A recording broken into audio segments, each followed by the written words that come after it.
What's good, YouTube and Twitch? We're live streaming to both, and Yu-Gi-Oh! Org has just put up some cards from the next core set. We still have to get to Defo over here in the TCG, but let's go ahead and see what Poth has to offer, and it looks like fairies that are going to create sentient beasts out of innocent little forest critters by this description that somebody wrote that's far smarter than me. Fairies cursing forest critters with the burden of sapience just ahead of the spring equinox too.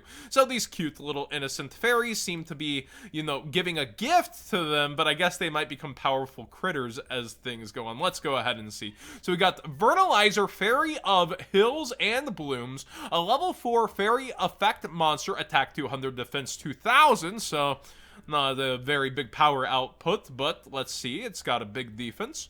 You can use the first effect of this card's name once per turn. You can discard this card and one other monster or Vernalizer Fairy card. Add a Vernalizer Fairy card from your deck to your hand except for this card. Then you can special summon one Earth monster from your graveyard, but you cannot activate monster effects for the rest of the turn except for Earth monsters. Dude, generic Earth stuff is already its own amazing engine and deck, and the fact that you discard a card to turn this on, but if it got Ash Blossomed, ouch, you get the search and then the revive, so you get the double presence on like the field and to hand going and churning, so it's like this mega enabler or extender, but at a great cost of a choke point. Vernalizer Fairy monsters you control cannot be destroyed by card effects. It's a very interesting setup. That's kind of cool. So you have this card that overall is a big enabler, but you're discarding, leaving you, like, if you get Ash Blossomed, terrible choke point. And I guess I'm so used to two Called by the Grave and Master Duel. There's only one of those here.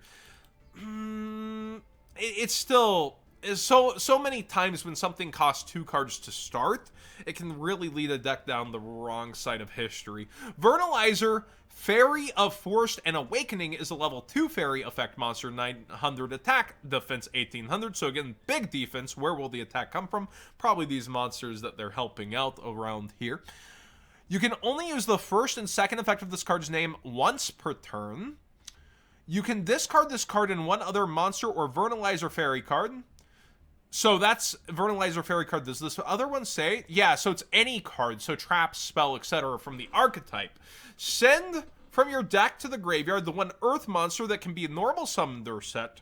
Then you can special summon an Earth monster with a different name from your graveyard, but you cannot activate monster effects for the rest of the turn except Earth monsters, so definitely not nearly as good as the first one. You can target a Vernalizer monster you control. Its current attack becomes doubled until the end of the turn. So far, none of them are really power outputs, but maybe that comes into play. It kind of just feels like a worse version of the first one. I mean, you get the Foolish Burial something, though, in Earth. So don't they have Block Dragon in the OCG? It's still in Master Duel. Makes a lot more sense, I guess. Vernalizer, Fairy of Flowers and Fields, level 3 Earth Fairy effect monster, attack 600, defense 1600. You can only use the first effect of this card's name once per turn. You can discard this card and one other Vernalizer Fairy card. Add one Earth monster from your graveyard to your hand, except for this card. Then you can special summon an Earth monster from your graveyard, but you cannot activate monster effects except Earth monsters the rest of the turn. That is another 2 for 2. So you get one back, and then you get to summon the one, but you gotta have your graveyard already going by this point, right? Your opponent cannot target Vernalizer Fairy monsters you control with card effects. This might mix really interestingly maybe with like Adamancipator or something. It's Earth though, not like rock, but it's still interesting.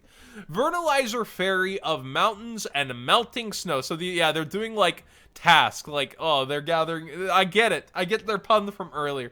Like they're doing they're doing work. This is gathering food. This is gathering water. They're like having to do the things instead of just drinking. They're doing the work for them and stuff. Vernalizer Fairy of Mountains and Melting Snow is a level 3 1100/0, the most impressive stat so far. You can use the first and second effect of this card's name once per turn. You can discard this card and one other monster or Vernalizer Fairy card. Draw one card. Then you can special summon an Earth monster from your graveyard, but can't activate effects of monsters rest of turn except Earth. That is also pretty good, so it self-replaces and then lets you summon. You can target a Vernalizer Fairy monster you control. It can make a second attack during each battle phase. So double attack, double boost earlier. I see. Flower Crown of the Vernalizer Fairy is a continuous spell. Earth monsters you control are treated as Vernalizer Fairies. That's kind of big for the archetype. So that's anything can double attack and double, well, this is up. Once per turn, if a Vernalizer Fairy monster in your hand would discard itself, and the one other card to activate its effect, you can make it only discard itself instead. We're talking. So this card self-replaces within the archetype for the effects activated, and it also makes any of your Earths turn into big, maybe double attack monster based off what you're doing with your field.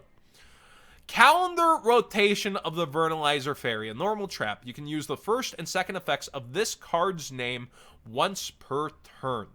Target a Vernalizer Fairy monster in your graveyard, either add it to your hand or special summon it. You have a lot of effects that already special summon, so that would just make it kind of like a... And there's no, like, quick effects so far. I don't know.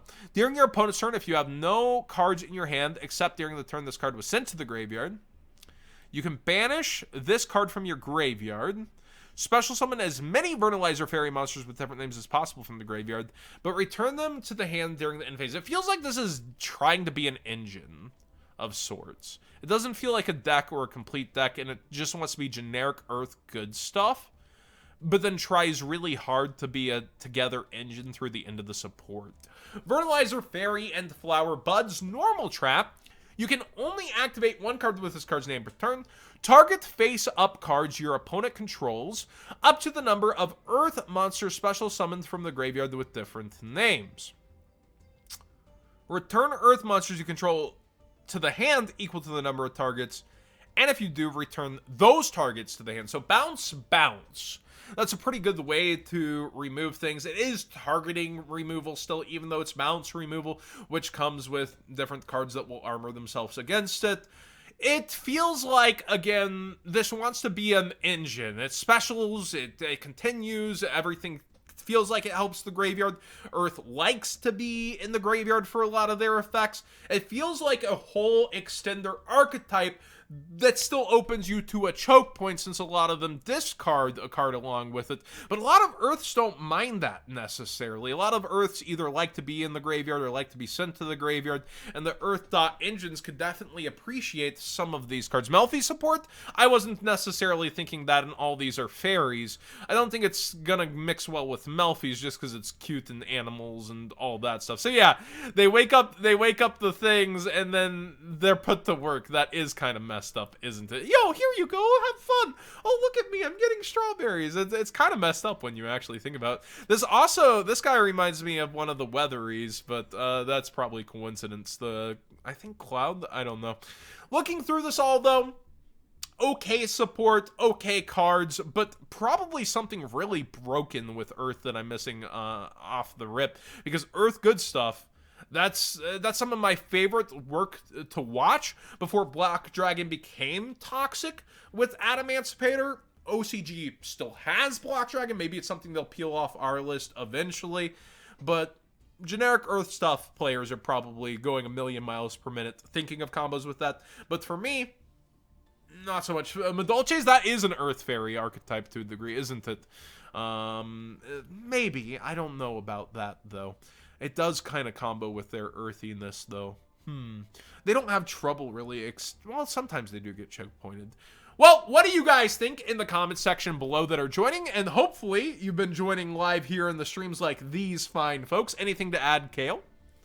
My brain immediately goes to Melfi with their ability to revive the Xyz monsters, which would be very helpful for specifically of the forest.